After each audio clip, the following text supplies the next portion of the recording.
Welcome back to Ivy Unleashed. Today is an awesome day. It sounds like I smoked a pack of cigarettes. I promise I did not. I just got back from New Orleans, so forgive me for my voice today. But I'm not going to be doing most of the talking. It's going to be Molly Dewey. Welcome to Ivy Unleashed. Thank you so much for having me. And I hope we don't have too much construction noise in the background. Your drill upstairs. That's fine. So Molly is a co-founder of a new company that we are so excited to talk about because what we talk about on this podcast is women's health. And there are huge gaps in what we know and how to get answers and getting gaslit at the doctor's office and feeling like you're crazy because you have all kinds of things happening in your body with your hormones and your mental health and your ovaries and your uterus, and we don't know anything about it. And so it feels like what we're about to talk today is just pivotal timing. I know so many women are going to wish this came to fruition a long time ago, but thank you, Molly, for creating Romy. We want to talk to you about this app that's going to help women everywhere. But before we jump into it, we always like to start with a little instant impact. So if you could leave our listeners with like your hit home message, what would you want to share with them? Yeah, I love that question. I was thinking about this morning after I dropped my kids at preschool. And this is something actually that I think has been coming up kind of organically for me. Like I was at the doctor the other day and I actually said this to her, what I'm about to say to you guys, because she asked the question. She sat down with me at the OB and she's like, "Do you mind if I use AI to take notes?" And she was like, "I hate AI, but it does make my life a little easier." And I was like, "Why do you hate AI?" Yeah. And she was like, "Oh, I don't trust it. It just feels like this kind of racket. It's just trendy." And I was like, "No, no, no.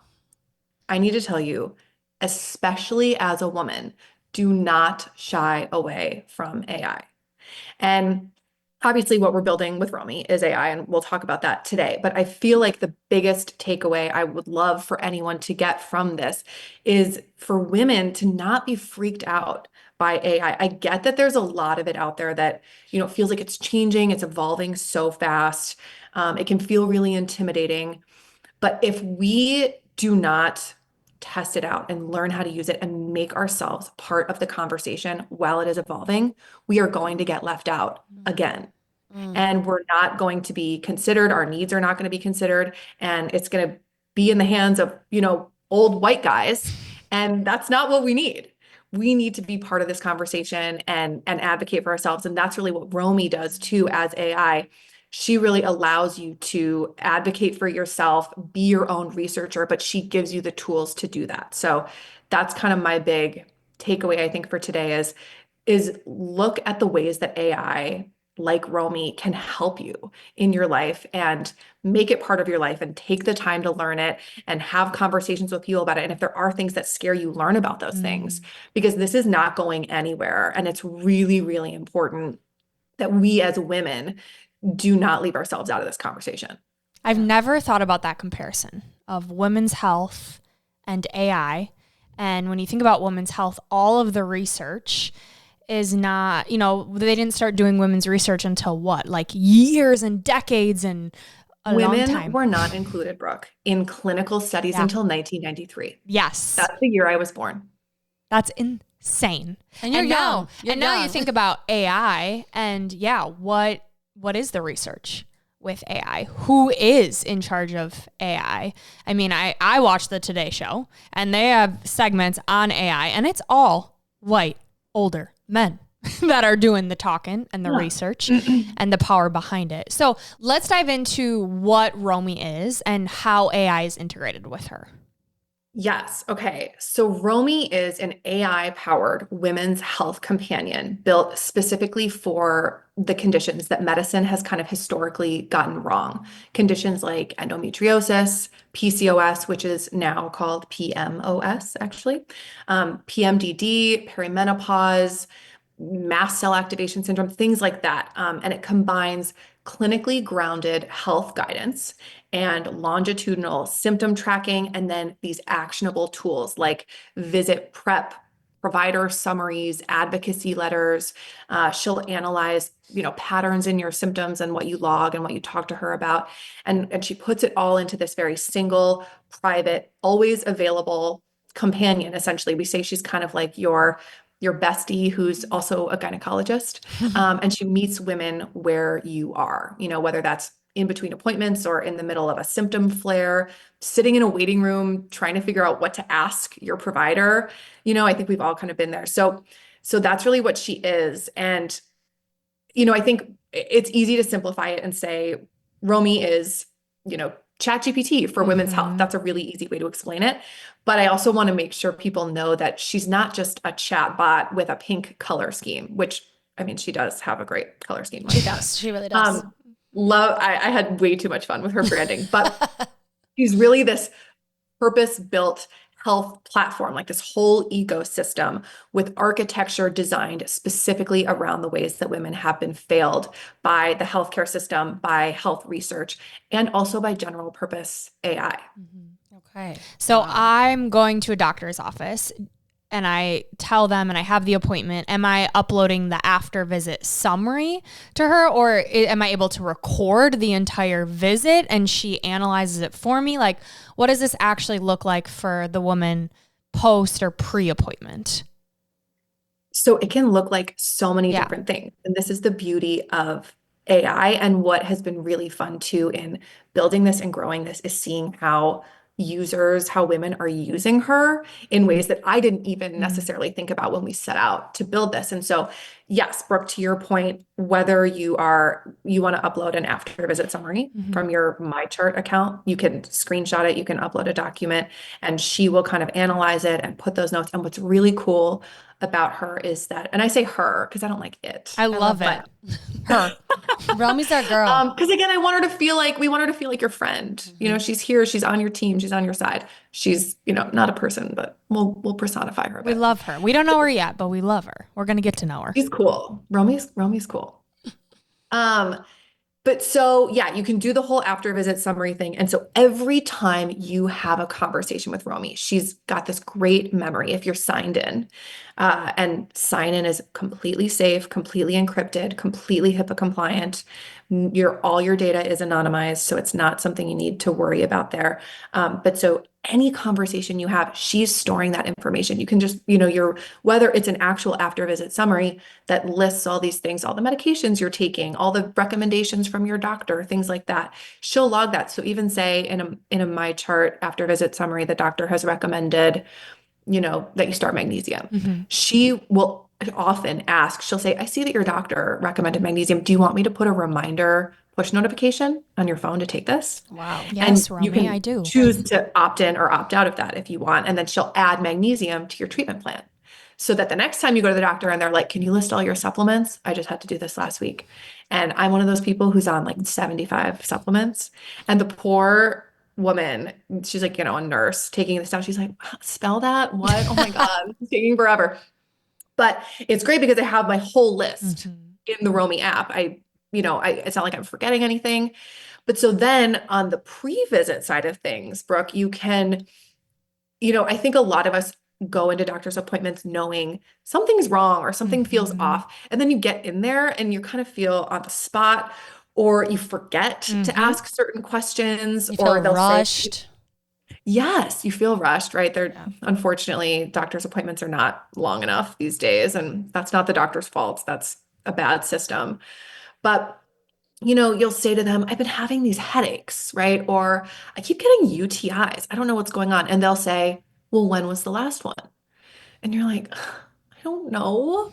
I have a lot going on. I have a job. I have, kids. I have, I don't know when the last one, I just know that I had it.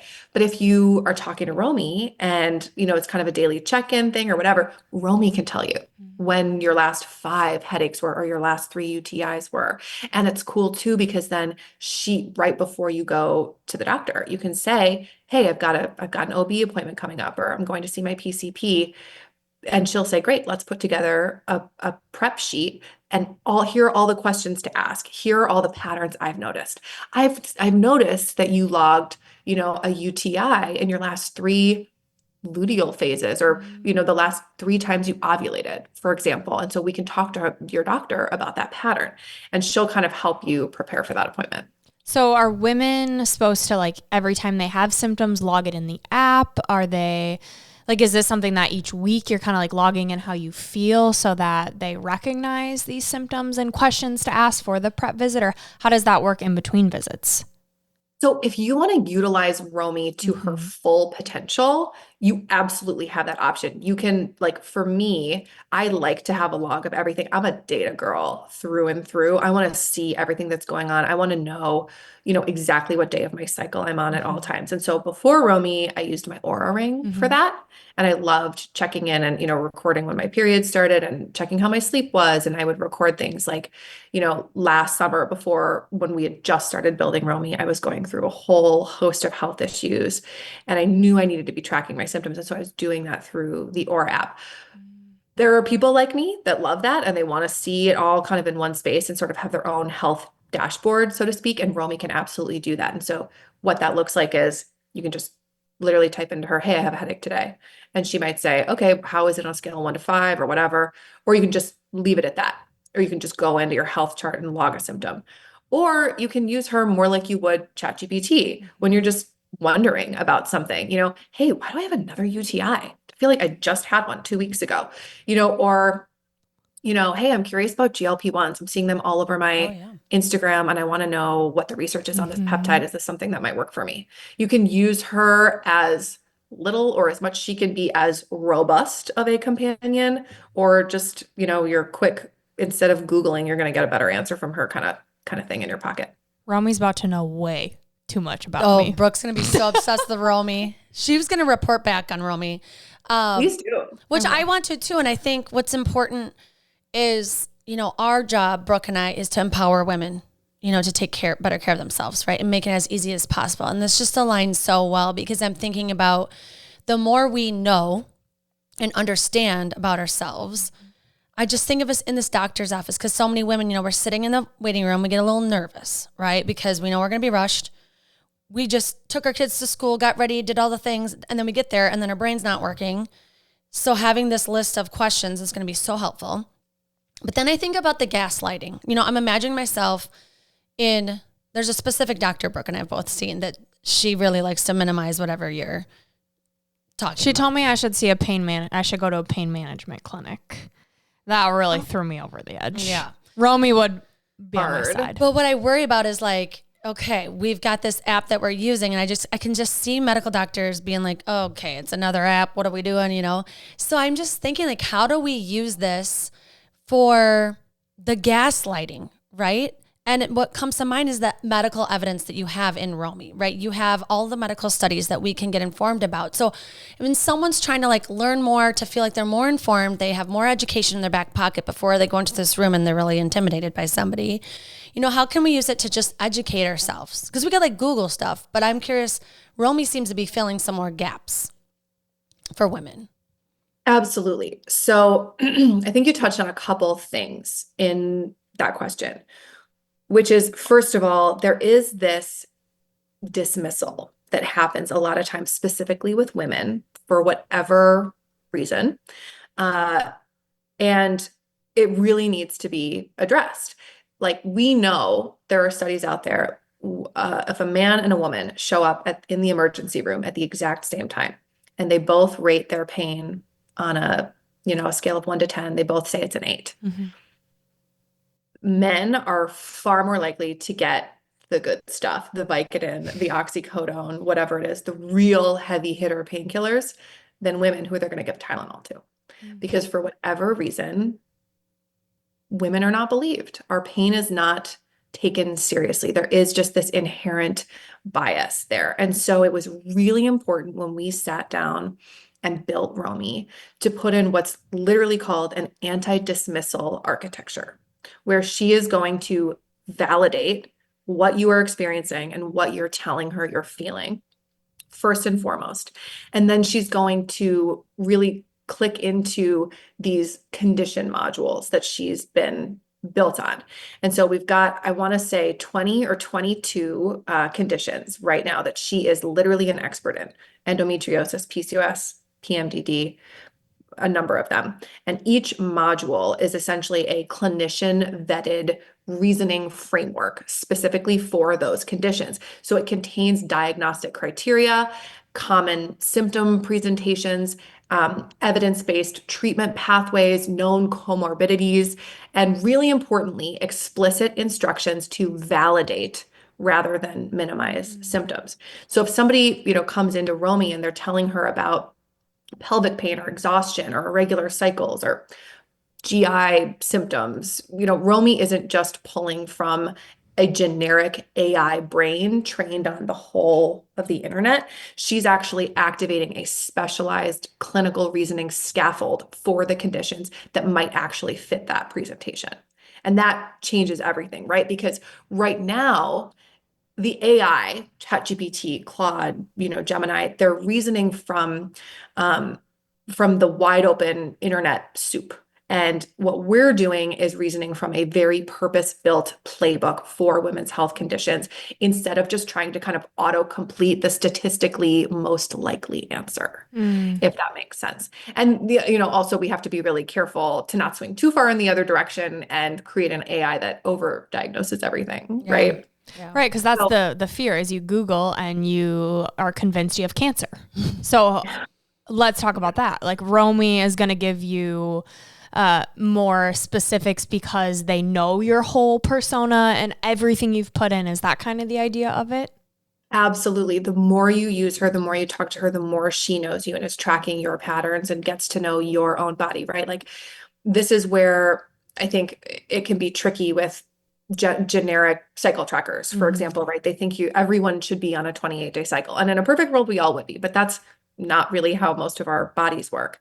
It's really important for Romy to learn your body and your patterns and be working off of that. And, to your point, Brooke, like this is this huge problem online right now. You can type in fatigue and bloating and suddenly TikTok thinks you have 17 different autoimmune diseases, right? And so that's where Romy's really structured diagnostic reasoning process comes in, because before she's even going to start talking about conditions, she's going to classify what physiological systems are potentially at play. Is it hormonal? Is it inflammatory? Is it metabolic? Is it neurological, gastrointestinal, whatever it may be? Then she's going to look for the converging evidence across a bunch of different symptom categories before surfacing any possibilities. But she's not going to talk in this kind of jargon that I'm using right now. She's going to talk to you like you're sitting down having a glass of wine with your best friend, and she's going to explain it to you in a way that you really understand. And I think that gets back to that second part of your question, Dre, which is like, this can also feel that the dismissal part sucks. And then also when you are armed with information, it can also feel really overwhelming. It can feel confusing. And there's also that piece where I do think some doctors are like happy to have you bring in information and others are like, stop, get off. You always hear get off WebMD. This is not helping you. I think they're coming around to, okay, patients are going to have AI information when they come and sit in our offices, right?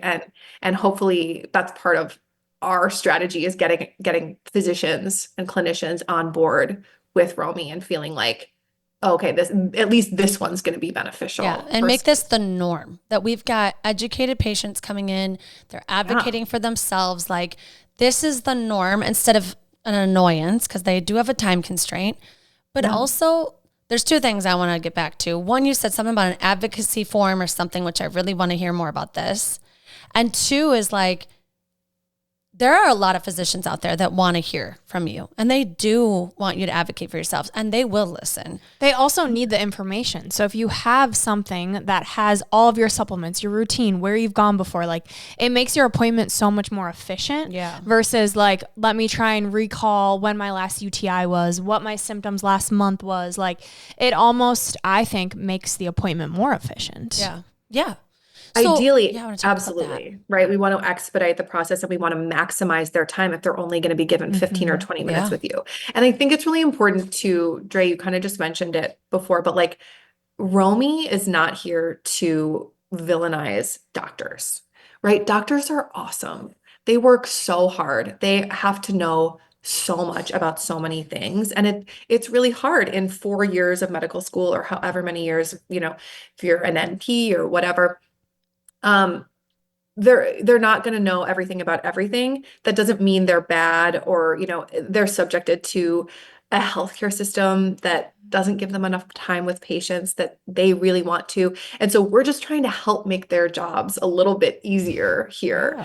But we certainly don't want to, knock on doctors. It feels like a collaborative approach instead of like villainizing AI, villainizing physicians. Like we're trying to make it a better experience for everyone with this. So I think that's really cool that's your approach, because you're not trying to replace a physician. You know, you're trying to help women feel cared for the way that they deserve, right? Like there are so many unanswered questions. And I don't know how much you know of Brooke's story, but it's been so many doctors, like over 50 doctors. And she has said to me before, like, can you come with me? Like, I'm starting to feel crazy. Like, I'm starting to feel really overwhelmed going in and having to explain my story all over again. And so I feel like you are streamlining her appointments into becoming more of like a, here it is. And do you want me to send it to you ahead of time? You know, like, I don't know what you need, because like, we're going to run out of time here, you know? So I love that you're helping that process. Well, and really, honestly, I think Emily and I, when we sat down and sort of envisioned what Romy could be, a big part of why we needed to build her was because, like Brooke's experience, too many women feel crazy before they feel cared for. Like that's so messed up, right? Which makes their conditions and symptoms worse. Like she's going to have a panic attack before she even goes in there. And so it's just like making everything else flare up because she's had such traumatic experiences with these physician offices. And so I want to talk a little bit more about the advocacy part. Like you had mentioned some type of form or something, or some part of Romy, because I feel like this is a piece that will be really helpful for women. So advocacy is really close to my heart because for whatever reason, women, we have a hard time often speaking up for ourselves and standing up for ourselves. And, I think that a lot of that comes from, I'm an eldest daughter, people pleaser, I don't like to rock the boat too much. And especially you get in a setting, in a clinical setting, right? And it feels like this person, this doctor, or whomever you're seeing is the expert. You don't want to question them. You don't want to make it seem like you're stepping on any toes, right? But you also need to talk about what's happening in your body. And so, I remember when we sat down and we were starting all of this, Emily even was saying, and I don't think she'll mind me sharing this story, that when she was pregnant, both times, she used to have to bring her husband, Mike, to the doctor's appointments with her because the doctor would say, or how are you feeling? And she'd be like, oh, I'm good. And Mike would be like, no, you're not. You're not good. And he would have to speak up for her because she was just kind of like, oh, I don't want to bother the doctor with this. And it's like, you're growing a human. You have to bother the doctor in case something isn't right. And so Mike would have to be her advocate. And that's not always possible, right? Our husbands can't always be in the room with us, and it shouldn't have to be that way. And so there are a couple different ways Romy can help you become your own advocate. So first is, just on our About page, when you hop on the app, whether it's on desktop or on mobile, before you even log in, you can scroll down and there are all of these, there's a whole list of advocacy questions, things that you can ask that are just going to help, whether it's like pushing for further testing, for example, right? If you're getting kind of blown off, like, oh, it might be this, but probably not, right? It's probably not low vitamin D, to be like, well, could we actually run a test, a vitamin D lab and see?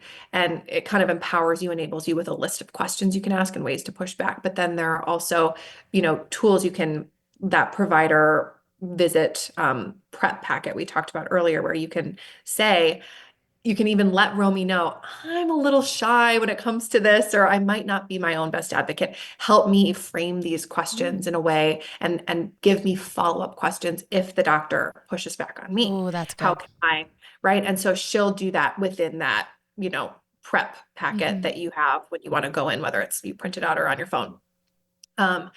Yeah, and then there's a whole other host too of things like on our app and on our site, you can find clinical trials that you can participate in. You can find petitions to sign if you want to, be furthering women's health research, because we all really ideally would be pushing for more of that from like a legislative standpoint. We really need to be getting studies done on, all of this GLP-1 stuff, for example, these agonists. They're finding that it might be really beneficial for all these different things, like for PMOS, for example.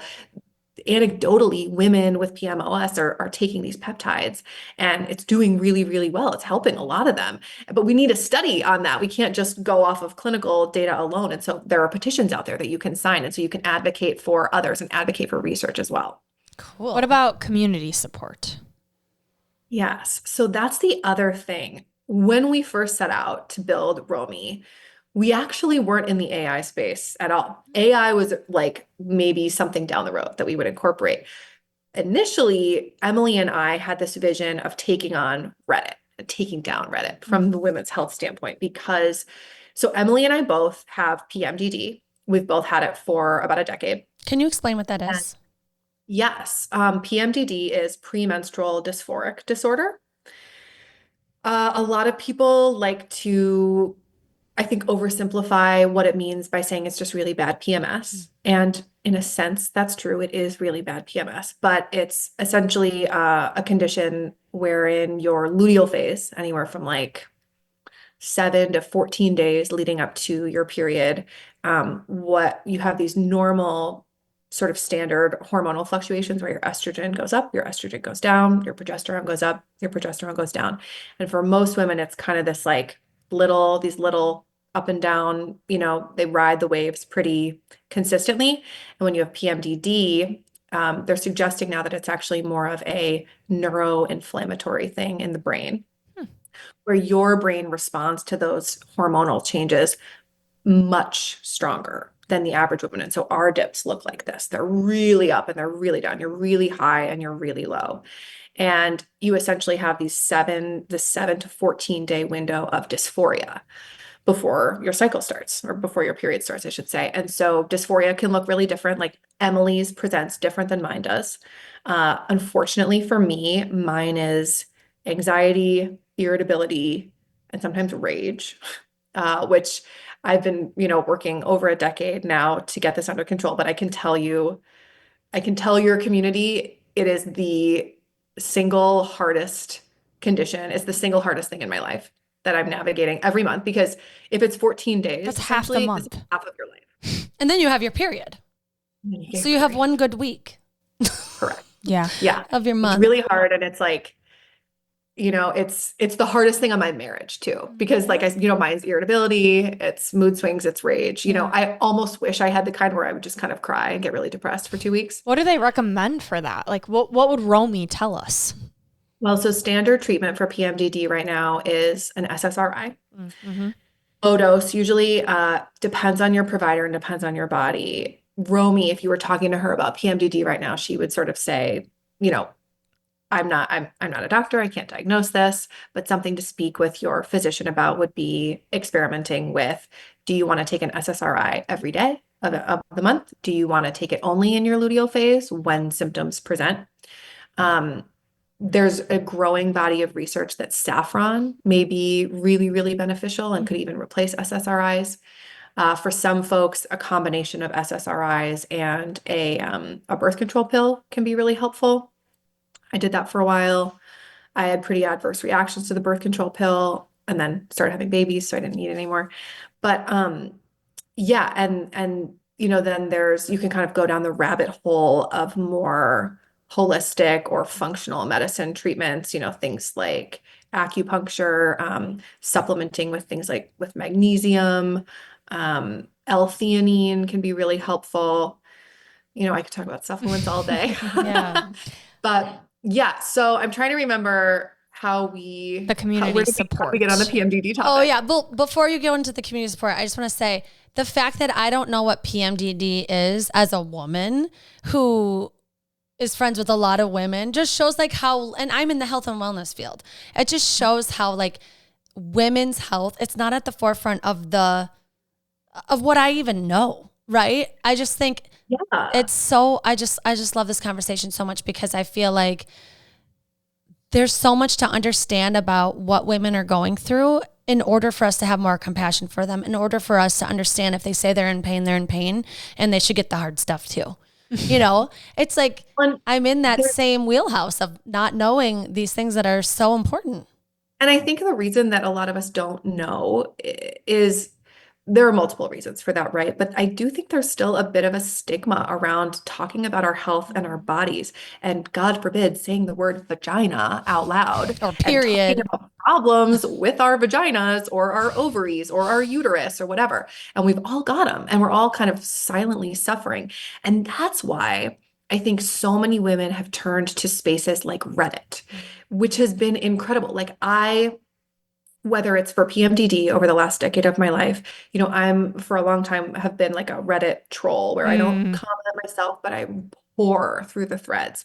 And then I same. had a baby and I was up breastfeeding in the middle of the night, pouring through postpartum anxiety and depression threads, wondering if I was normal, what was going on with me, because these things there is for whatever we're embarrassed, I guess. Mhm. It feels, I think there's something with being a woman where you want to be perfect all the time and you want your body to work the way it's supposed to And you're all the time. confused. So, like, of course, you're going to Reddit and looking for support because you're like, And I need it. yes, and Reddit is great for that because it's anonymous and you feel kind of safe and kind of protected. You can be a troll like I was and just read, or you can post and you can say, I've got this stuff going on, but nobody knows who you are. Mhm. You've got some weird, username like purple amethyst 2 3, and nobody knows where you are or how old you are, or that you're crying in your nursing chair while you're posting, right? And so it's this really safe feeling space online where people can post about stuff that they've got going on or Mhm. see what other people have got going on, and they can crowdsource information. And so that's what we originally wanted to build, because Reddit, while it's great, it's also the Wild West of forums and the internet. It's not easy to navigate. There are people posting promotional content. There are ads. It's kind of all over the And place. how credible is it? You have no idea who's offering these answers. Right. And Yeah. so we wanted to create a safer space for these forums, for these conversations to happen. And that was the original plan for Romy, was just to be this community space. And now we have that in addition to this AI. And so it's kind of both, right? You can go and just talk to Romy if you want, because sometimes it's easier to talk to a bot than to talk to a person, especially about embarrassing stuff. Like, oh my gosh, we have some interns who work for us at the university in college, and they're like, have these really embarrassing questions about things that happen during sex, that they're like, I can't talk to my roommates about this. And it's like, but you can ask a computer, Yeah. right? You can kind of hide behind that anonymity. Um, so you can talk to Romy about that stuff, or you can go in the forum. And what's cool about Romy is, as the forum and the community space starts to get built out, when you're talking to Romy, she'll actually be able to say, I see you asking about this. Let me point you to this thread in the community Ooh, cool. that might be helpful. And you can see what other women are talking about. So you're also not scrolling through and finding stuff yourself. Romy can kind of go through that community and point you in the right direction too. So you can hear what Romy has to say clinically and research wise. And then you can also hear anecdotally what the women in our community are saying too. Ooh, I love that. Yeah. So it sounds to me like Romy is a place that people can feel safe. They can feel like they can ask anything. They feel like they can get information. They've got the answers to get into, or the questions they can ask to get in the physician's office and feel comfortable. To me, it kind of feels like you said, like a companion, like someone kind of being alongside with you, along with everybody else that's in it, that's asking similar questions or thinking the same things that maybe they thought they were all alone on. Because I know that this, when I think about Brooke's health a lot, I think a lot of times like, and it's gonna make me emotional, but it's like, I feel like she probably feels really alone.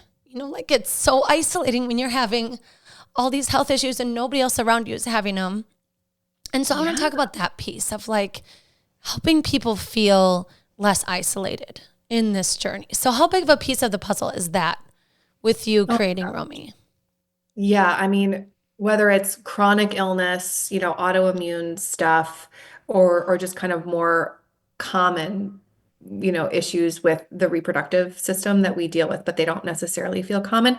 All of that is lonely in a really specific way. You're suffering, but the suffering is often invisible, and the Yeah. people around you may not fully get it, right? And there's a particular loneliness, I think, that comes from spending years being told nothing is wrong when everything feels wrong. Mm-hmm. And so what we really wanted to build into Romy from the very beginning was the feeling that you are not the only one, that there are thousands of women out there who have that same Tuesday at 2 a.m. that you're having. Also, the like privacy first design matters here a lot, where women need to be able to feel safe sharing what's actually going on without worrying that their data is being used against them or shared without their consent. And so we thought really carefully about how to create a space for this community and for this connection without it feeling like you're being exposed or feeling overly clinical. This isn't, just a forum like a Reddit. It's more like a conversation with someone who gets it, and hopefully a lot of other people who get it, anchored in real information that points you to others who've also been there. That's so wonderful. I think about fertility too. And just a lot of people don't want to share. They're not ready to share. They eventually will share, but they're at that point of like just trying to navigate, figure out our bodies. And so I'm just so grateful. It's all of this could be so emotional, right? It's not just the health journey, of course, is physical, but it takes a toll, right? And it has, whether it has a stigma, whether it's embarrassing, whether it's confusing, it's something that we all at one point in our lives are navigating alone. And then to feel like we have a better support system around us, I think is incredibly freeing. Yeah. I mean, it's like a built-in best friend. Me and Romy over here, I'm already not lonely because I just need someone, keep going, sweetie. Like, even if Romy could just offer a little encouragement of like, no, you're on the right path. Now, we talked a lot about like the doctor's appointments and the data and stuff. Will Romy offer like lifestyle change recommendations, supplement recommendations, like based on your symptoms, I think you should go to bed at 9:30 instead of 10:30, or like things like that maybe users don't need to necessarily book a doctor's appointment, but could start taking action in those ways? Absolutely. Yeah. And her language is going to be very careful, right? We have to be legally very careful with the way that she says things, right? She's not going to say, you should do this, right? Because we're not giving medical advice. We are not a substitute for medical advice. But Romy is going to be your partner in crime in all of this. She's going to collaborate with you and help you, because a lot of times, even those of us who have like great health insurance, for example, I live in Madison, Wisconsin, where I'm surrounded by doctors and hospitals. And I just, called to try to get in to see the ENT. And the soonest they can see me is August. I'm like, well, I need to do something before then. And so that's where Romy, I think, can be really helpful, that sort of in-between care. She can kind of help fill those gaps. And so absolutely, if you want to ask Romy, you can say to her, for me right now, this is so crazy. I've spent the last year of my life building this app for women with endometriosis and PMOS and PMDD, right? And the whole time I didn't know until 2 months ago, I just got diagnosed with PMOS. Which is crazy. And Romy's actually the one who suggested it. And then I went and I got the testing, and I do in fact have it. And so what she'll do is, like, I could type into Romy right now, I could say, I just got diagnosed with PMOS. What can I do to change my diet to really help manage my symptoms? You can say, design an entire 6-week eating plan with recipes that are going to help combat the insulin resistance that I have as part of this condition. Dang. If people weren't sold enough to download Romy, I think that right there just really. Yeah. And you can say to her, what supplements do people find beneficial in managing PMOS, or right, whatever the condition may be. And she'll be able to say, we have research on this, we have research on that, and you can experiment with X, Y, or Z. And it's cool too, because a lot of us, like I was saying earlier, if we can't get in to see a doctor for 3 months, we can message usually in a My Chart kind of situation with a nurse or whatever. And you can say, hey, I'm wondering if I try this, and you can kind of run it by your doctor. And they might be like, yeah, great, try that for 3 months. Because then, as we know too, it takes 3 months for anything to sort of prove itself, right? A new supplement, a new medication, a new way of eating, a new exercise regimen. You kind of have to give everything, 10 to 12 weeks to be like, is this working or not? Yeah. And so when you're in that waiting period before you actually see the doctor, it's kind of a great time to do that experimenting. And Romy can absolutely collaborate with you on that. Yeah. Or even just my experience with functional medicine, it's expensive. So in the interim, while I do believe like tests don't guess, but sometimes paying $300 for an appointment just isn't feasible. And you do need some things to support you in the interim until you can see the doctor or save up for the functional tests, whatnot. So I think this is really encouraging and empowering for individuals. Like, you don't have to stay stuck just if you can't afford the functional medicine. Totally. Yeah. And functional medicine is very near and dear to my heart because I'm such a big believer that, like I said, I would never want to villainize doctors or the Western traditional medical system, right? We're doing the best with what we can. I really believe that. But I do also believe that there's so much more we can all be trying and doing. I'm such a big believer in like Eastern, medicine, acupuncture and herbal supplements and tinctures and things like that. And then on the functional side of things, where like just lab ranges are much smaller than they are in traditional medicine, right? And so that was really important to me when we were building Romy, was I wanted to make her more of a functional medicine guide as opposed to, really traditional. And it's tricky, right? Because we have to go off of, she pulls from PubMed, which is aggregates all of the currently published research essentially out there. And a lot of that research is based on traditional Western lab ranges and things like that. But she is able to pull in, we've built out this repository of functional medicine knowledge for her that she can pull from too.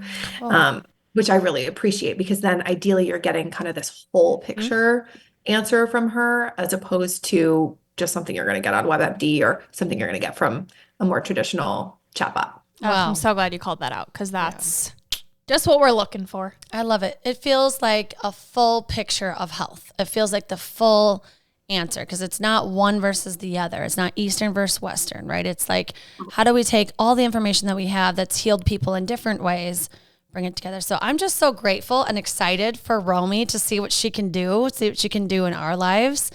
And I know everybody's going to know how to get Romy. I'm assuming it's just App Store, Romy. Yes. Download. Yeah, you can type in Romy Health, I think is the easiest way to search for it on the App Store, and it can come up, and I'll of course send you both the links you can share with users. But yeah, she's there, she's live. The other thing to mention too is, she's really new, and we are a very lean, agile team. And so if your community is up for it and wants to try her out, we would love feedback, on things that you all like or things you don't like or features you'd like to see, or, hey, this actually didn't, this didn't generate the report the way I wanted it to, or whatever. We would love to know that, because we can be really quick on our fixes right now. And we want to make her the best experience for everyone as quickly as possible. And so we need as many users to kind of help us do that. I love that. I'll give you my feedback. Don't you worry. Please do. Oh, it's so exciting. Well, awesome. Well, as you know, Molly, we have 3 more segments to our show. The first one is your 3 gold stars. So if you could give your 3 top takeaways for listeners, what would they be? My 3 top takeaways for your listeners. I think is that first one that I said is, utilize the tools that we have at our fingertips right now, whether that's, AI, whether it's my chart and your team of doctors, whether it's TikTok, Instagram, like, let's just use it all so that we can be our own advocates and we can do our own research and we can help kind of learn from each other and hopefully push women's healthcare to that next level and get research where it needs to be and just get care in a better spot. I love it. That's that first one. The second one, the advocacy piece, I think, is huge, right? Whether it's really just thinking about how you can best advocate for yourself or women as a whole. I think we still have, like I said, women were not included in studies until 1993. The data even on heart attacks, for example, those studies were done primarily on men.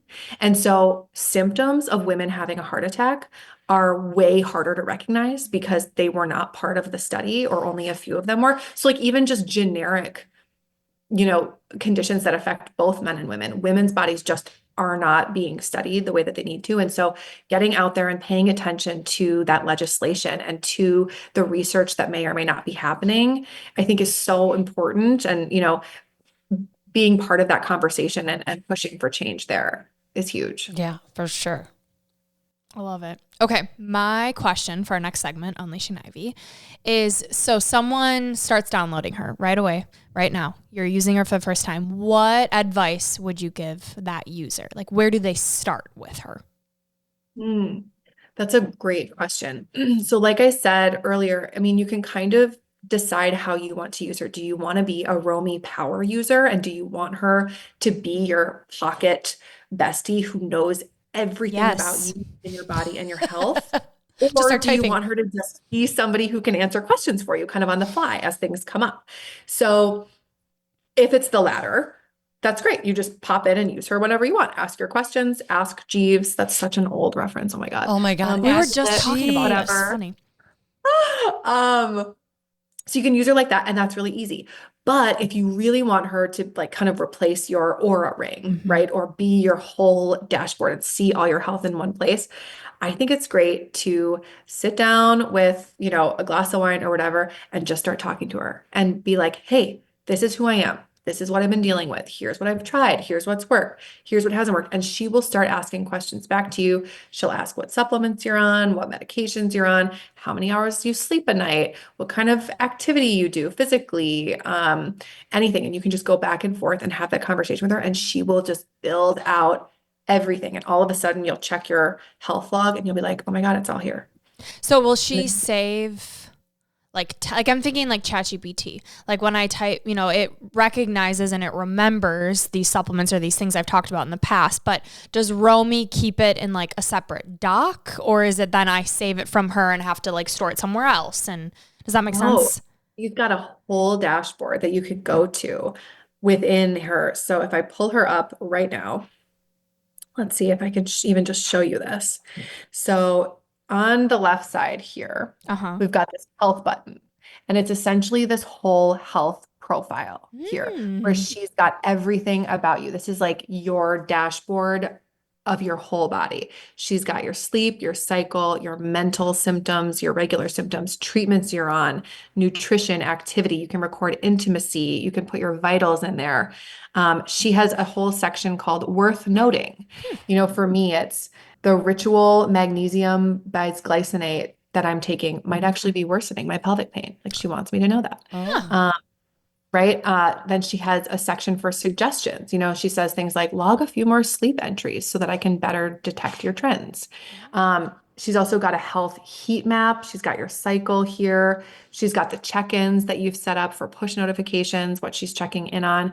You can record health goals in here, and then all your documents that you've ever generated, whether it's a provider packet, whether it's a letter to your health insurance company, trying to get them to cover a treatment that you want to get covered, any plans, if she's put together a diet for you, if she's put together a workout program for you.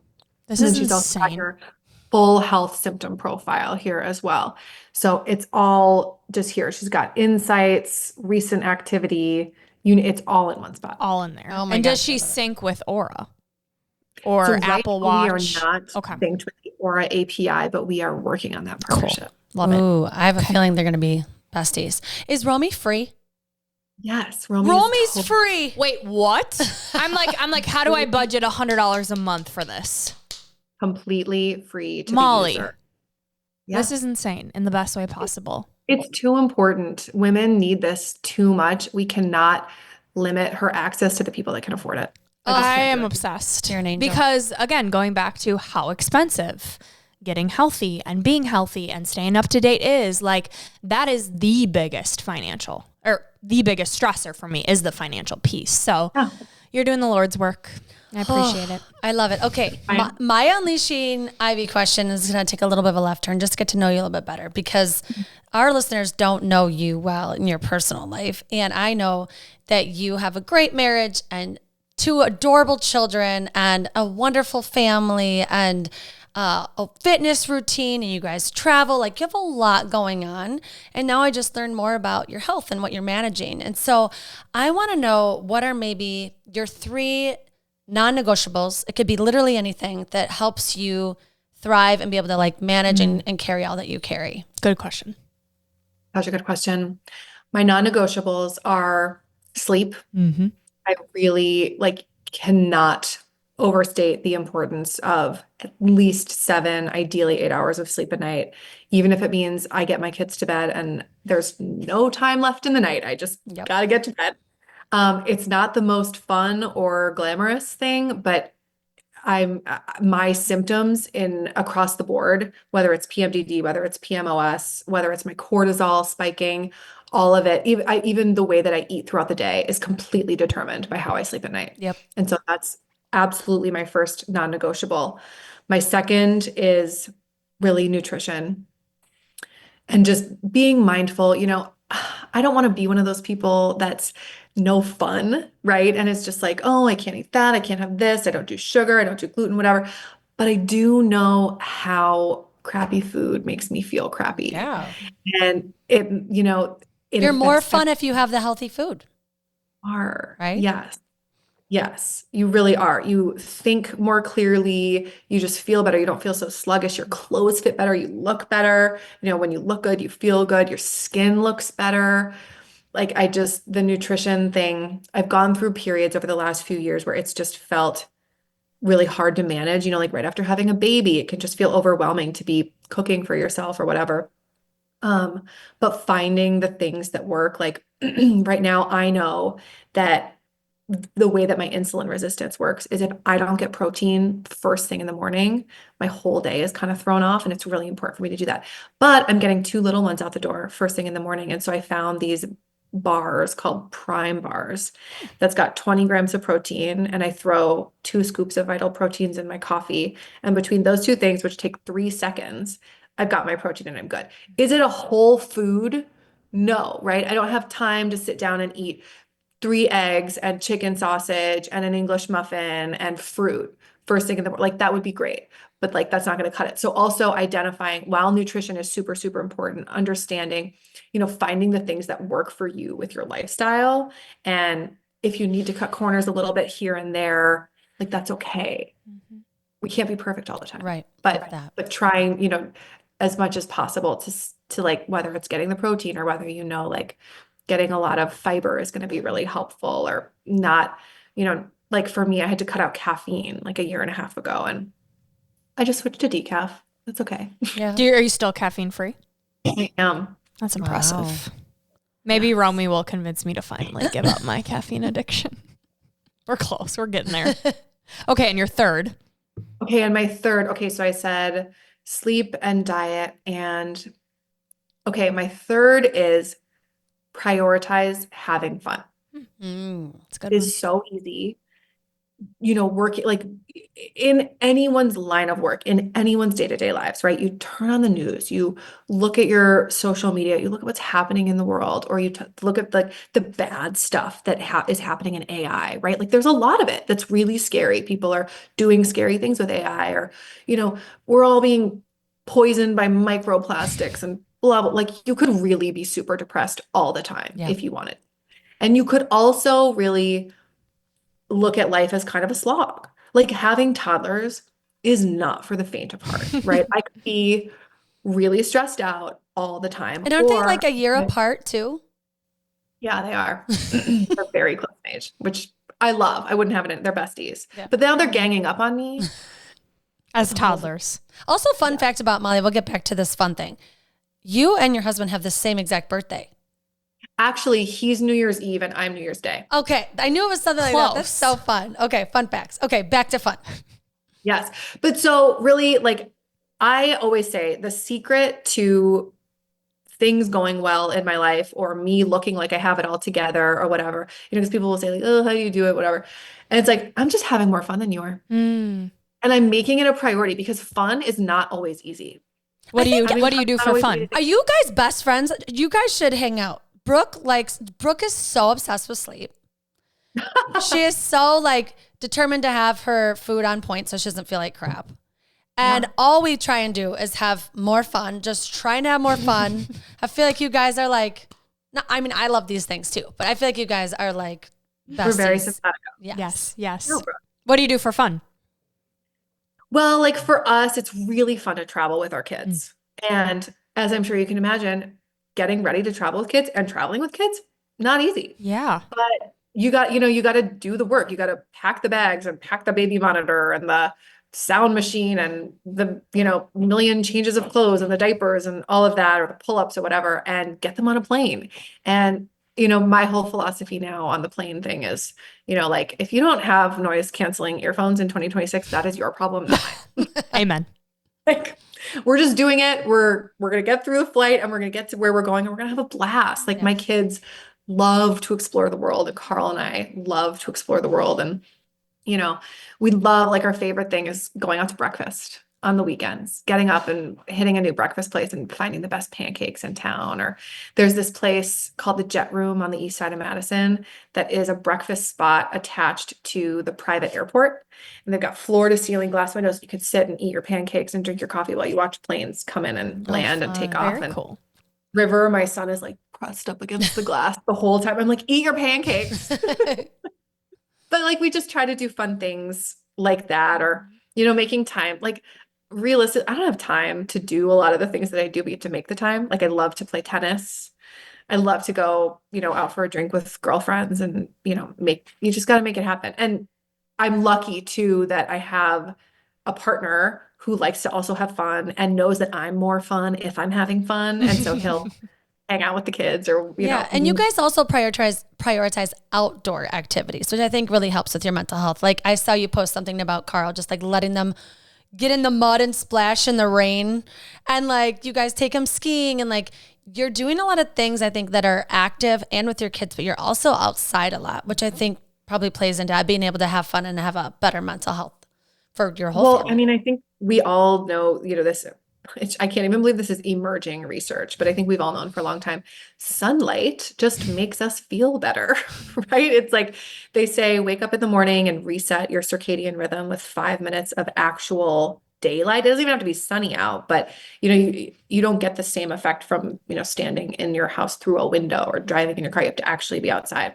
So in this new build house of ours, I'm really excited because we're putting in an in-ground trampoline in the backyard. Oh my gosh. And I think it'll be really fun this summer to get up and take the kids out and be like, first thing in the morning, we're getting our sunlight, we're jumping on the trampoline, and we're getting some lymphatic drainage, jumping, and, just getting some energy out right before camp and school and all that. I love it. Yeah. I mean, you think about stress and how just that negatively impacts everything. So for fun to be one of your non-negotiables, I think it's brilliant, and it can be free. Like it doesn't have to be traveling the world or spending all this money. Like the things you listed are things that you don't really have to see a doctor for. They're things you can start prioritizing today. You feel better when you sleep. You feel better when you eat better. And when you're having fun, your cortisol is lower, your stress hormone. So that's great advice for everyone. I'm curious, last question. If you could go back, tell younger Molly one thing, what age would you choose and what would you tell her? Okay, this is maybe going to be a little controversial. Let's hear it. I like it. If I could change one thing, I would go back to 15-year-old me or my mom and be like, do not let this 15-year-old go on birth control. Oh. Get her an IUD, right? Like, she's going to start having sex. So it's really important that she's protected, right? Like, but like, I was one of those teenagers that I benefited. Certainly, I think I had, some acne in high school, right? That was the guise that I went on birth control. I said to my parents, well, I really need to do this for my acne, right? But I was getting into it also, as teenagers do. Love the and that's honesty. the thing, right? Like Carl and I, my husband and I, have talked about this with our daughter. We want to be really open about sex and all of that stuff. Your toddler? Yeah. Well, I mean, when she's a teenager, not right now. Oh, okay. I was like, wait, backtrack. Yeah. But we've had these conversations because they're finding now there is a lot of emerging research that hormonal birth control, the pill specifically, can really do a lot of long-term damage for women's bodies, whether it's messing up the gut microbiome, whether it's kind of screwing with your hormones. Because, for example, like when you're in your teens, that's when your body is almost like, finalizing is the wrong word, but it's establishing your bone density for life. And if you are synthetically adjusting your estrogen at that time, your bone density is not going to get where it needs to be. And that's going to cause things later in life, brittle bone disease, osteoporosis. It's going to make it harder when you're trying to build muscle at the gym. I'm getting osteoporosis. Put that on the list. I have carpal tunnel right now. That's like hormonal carpal tunnel. That's a thing, guys. Interesting. Yeah. So that's something where, I would go back and I would say, find a different method for that. I don't think I would let my teenage daughter go on the pill right now. I think and that's not for any like, oh, I don't want her having sex or whatever. That's a whole other conversation. But like, if she feels like for whatever reason, she needs some kind of birth control method as a teen, I would do a lot of research into what's going to be the least, what's going to affect all these other systems in her body long-term in the least harmful way. And this is where Romy comes in. This is I was just going to say that. Yeah, because I mean, back then they didn't have that information, right? Like I had terrible cramps, like debilitating. And the answer was you go on the pill and it helped. Like for that time, it made such a difference. But now we have Romy, we have this information of what long-term use of the pill is doing, where we can look into alternatives of like, okay, this doesn't have to be the only answer and the go-to answer. And for the record, I say that that's controversial just because the whole emerging research on the pill thing is very new and there are a lot of doctors who would be probably really mad at me for saying that, because the pill certainly has benefits, right?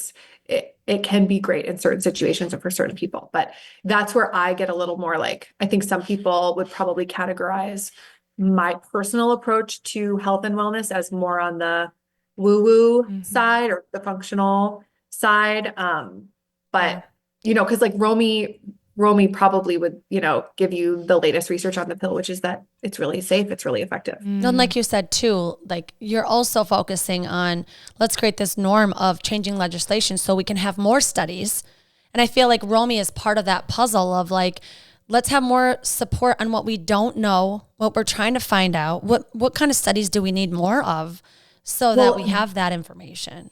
And that's really the goal. And that's why we're able to keep this free to users, is because the more users we have and the more essentially what we're doing is we are building the first ever and largest data set of women's lived experience data. Because if the research organizations and medical institutions are not going to go get it themselves, we can hear from women what's actually happening. What is it like when you have a Mirena IUD? What is it like when you're on the pill? What is it like going through, and getting diagnosed with endometriosis or PMOS? And we can use that data to then take to institutions and say, look, we've got tens of thousands of women having this conversation. We can prove to you how important this is, and hopefully further that research along. Oh, you'll be hearing from me. But what I hope from like what motivates me, yes, is to like do this to better help myself. But also I hope that all of this data gives you enough data to be able to change medical school, that maybe doctors have to take more than 1 hour of nutrition, that maybe the norm becomes every doctor has both functional and Eastern and Western approaches, like why does it have to be one or the other? And that's my biggest fight, is like the things that made the biggest difference was not what insurance covered. And that sucks. And so being able to access Romy that's free is building this data. And I hope that it just keeps changing things from the bottom up. Same. Well, Molly, this has been so much fun to talk to you about this. It's really exciting. Like, I don't know if you can tell, but we're really excited about Romy and just learning more about it. I mean, we just scratched the surface of what she's going to be capable of. And like you said, it's evolving. The more women that are in this, the more we can give feedback on what we need and see that this is really something that can be our companion in the process of figuring out as our health is evolving constantly too with our hormones.